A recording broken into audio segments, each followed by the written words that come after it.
Ada pemandangan menyolok mata pada pemberkatan pernikahan Eka Deli dan Gisbert, yaitu kue pengantin setinggi 3,5 meter. Seperti tema seperti ini pun kita tidak menduga gitu ya. Ini kan ada kue pengantin 3,5 meter ini, itu di dalamnya ada ikan koi. Jadi ini kan castle, jadi kita bikinnya kayak istana sebenarnya. Sampai ini pelaminan semuanya sama. Nanti malam kita berdua pakai, dia bajunya modelnya prince dan aku dibikin kayak princess. Apakah setelah menikah Eka Deli akan pensiun dari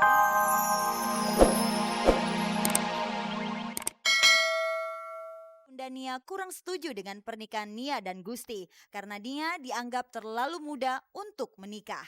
Pertama kali pacaran emang kita udah yakin bahwa kita pacaran ini untuk serius. Jadi istri saya mungkin lebih banyak meminta sebuah pendapat kepada saya dan dianggap pendapat saya oleh istri saya benar gitu, sehingga dia ngikutin saja.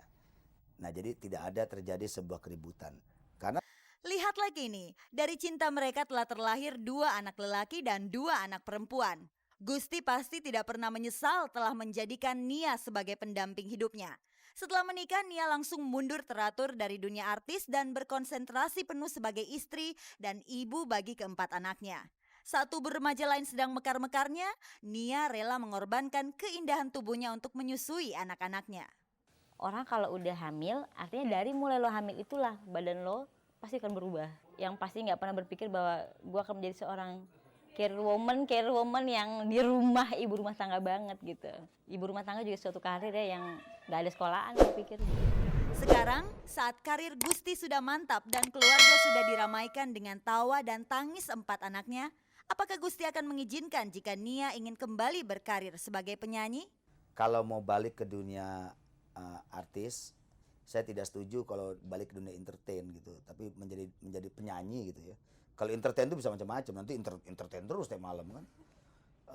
Nggak ada masalah, tolong ketika anak sudah di atas umur 5 tahun.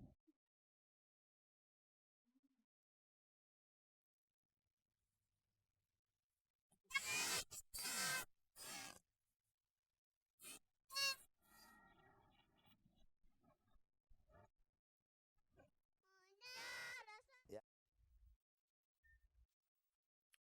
Pemirsa, Rieke Diah Pitaloka memang suka terlibat dalam acara-acara amal. Dan baru-baru ini saja Rieke ikut membidani penggalangan dana sepiring untuk Indonesia. Apakah di mata Rieke Indonesia hanya butuh sepiring nasi?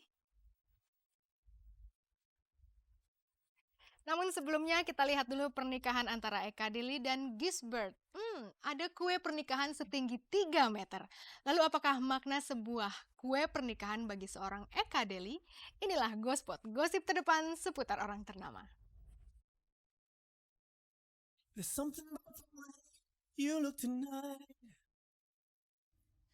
Hari Jumat tanggal 1 Juli kemarin, penyanyi jazz Eka Deli menikah dengan Gisbert Pangemanan, seorang pengusaha restoran. Pemberkatan pernikahan dipimpin oleh pendeta Timotius Arifin dimulai sekitar pukul 4 sore.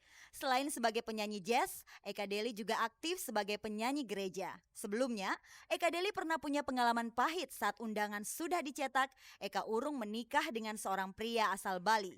Rencana Tuhan memang tidak selamanya sama dengan rencana manusia. Eka Deli menemukan pelabuhan terakhirnya pada diri Gisbert.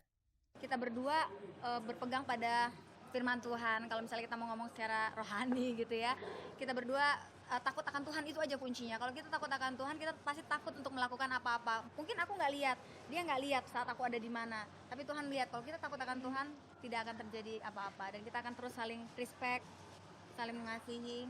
Ada pemandangan menyolok mata pada pemberkatan pernikahan Eka Deli dan Gisbert, yaitu kue pengantin setinggi 3,5 meter. Seperti tema seperti ini pun kita tidak menduga gitu ya. Ini kan ada kue pengantin 3,5 meter ini, itu di dalamnya ada ikan koi.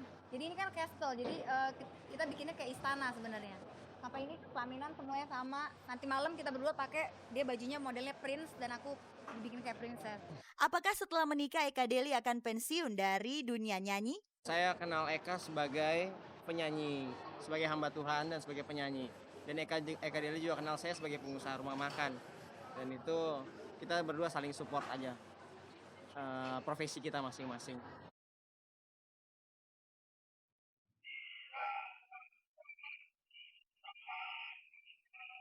Sepiring untuk Indonesia. Ini bukan judul lagu dangdut, tetapi sebuah aksi keprihatinan dari kalangan seniman terhadap kondisi kesehatan masyarakat Indonesia yang terus memburuk. Setelah wabah polio di Sukabumi, muncul wabah muntaber di Tangerang dan busung lapar yang melanda berbagai tempat di tanah air. Aksi ini bertepatan dengan peringatan Hari Anti Kemiskinan Sedunia. Seniman yang terlibat pada acara ini diantaranya Eros Jarot dan Rieke Diah Pitaloka. Kenapa mengambil tema sepiring untuk Indonesia? Orang pasti bilang, ya ampun, mana cukup untuk mengatasi kemiskinan, sepiring untuk Indonesia, sepiring nggak cukup gitu kan pertanyaannya. Ya, bayangkan kalau setiap orang yang mampu di Indonesia ini setiap hari memberikan satu piring, 10 orang ya 10 piring, 1 juta orang bisa jadi 1 juta piring. Ya piringnya terserah mau isinya duit, emas atau makanan kayak gitu. Untuk tidak hanya untuk memperingati anti pemiskinan itu saja, tapi teman-teman pekerja seni yang terlibat di sini ada seni rupa gitu kan, terus ada pemusik, ada segala macam gitu. Itu berusaha untuk menjadikan seni sebagai media untuk melawan pemiskinan ini melalui penyadaran yang bisa dibangun di masyarakat. Malam ini juga insya Allah akan ada pengumpulan dana. Apakah Rieke yakin acara semacam ini sanggup mengetuk rasa kepedulian pemerintah dan masyarakat terhadap kondisi kesehatan masyarakat yang semakin buruk? Dari tahun 95 saya melakukan kegiatan aksi sama teman-teman, itu yang didengar mungkin cuma 0,00001% gitu kan. Tetapi keadaan seperti itu bukan berarti lantas kita berdiam diri, lantas menjadi bagian masyarakat yang apatis. Enggak gitu, kalau semua orang berpikir kayak gitu enggak akan pernah ada perubahan di negeri ini.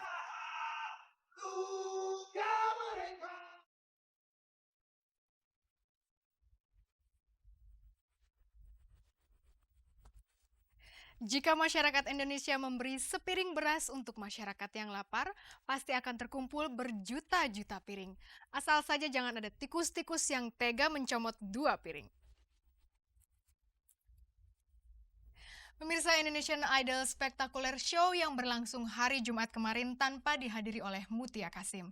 Maklum kini Mutia Kasim masih terbaring di rumah sakit setelah mengalami pendarahan di kepalanya.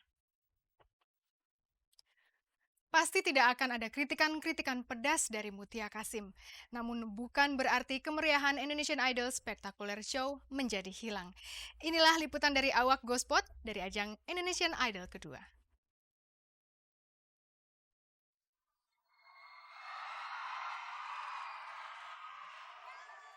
The show must go on. Ya, meski tanpa kehadiran Mutia Kasim di meja juri, ajang spektakuler Indonesian Idol harus terus berlangsung. Memang ada yang kurang, tetapi kemeriahan Indonesian Idol spektakuler tetap tak berkurang. Tak ada komentar pedas meluncur dari meja dewan juri, namun masih ada komentar cerdas dari Indra Lesmana, Titi DJ, dan Dimas Jayadiningrat terhadap seluruh kontestan. Akhirnya, Glenn harus tersingkir malam itu.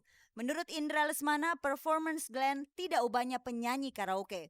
Wow, bukankah komentar seperti itu biasanya keluar dari mulut Mutia Kasim? Hari ini sebenarnya aku udah berusaha nyanyi lepas, nyanyi seininya aku aja mungkin, tapi aku mikirnya sih mungkin karena perkembangan teman-temanku yang lain tuh benar-benar besar banget. Kayaknya aku ketinggalan belakang, dan tadi tuh agak-agak sok mau santai tapi kayaknya masih ada beban sedikit, tapi ya udah terbaik, aku udah mengucap syukur kalau tadi aku udah semampunya aku kayak gitu.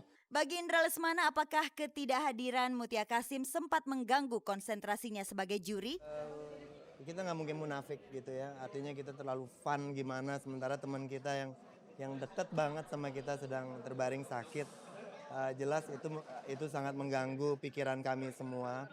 Kita mencoba untuk tetap bekerja sebagaimana mestinya, tetapi kita di satu sisi kita merasa kehilangan, dan terus terang tadi datang ke Idol agak nggak mood kita semua, karena kita tahu kita akan bekerja tanpa teman kita yang kita tahu sedang sakit. Apakah Indra berharap Mukas secepatnya bisa kembali duduk sebagai juri? Tetap Mukas harus istirahat, dan kalau bisa jangan banyak mikir.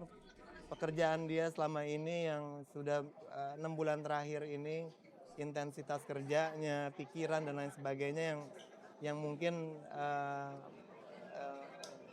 ya emang udah saatnya gitu dia untuk benar-benar total rest ya. Penting atau tidaknya peran kita justru akan terlihat ketika kita tiba-tiba menghilang. Kalau orang lain bereaksi, berarti keberadaan kita selama ini penting.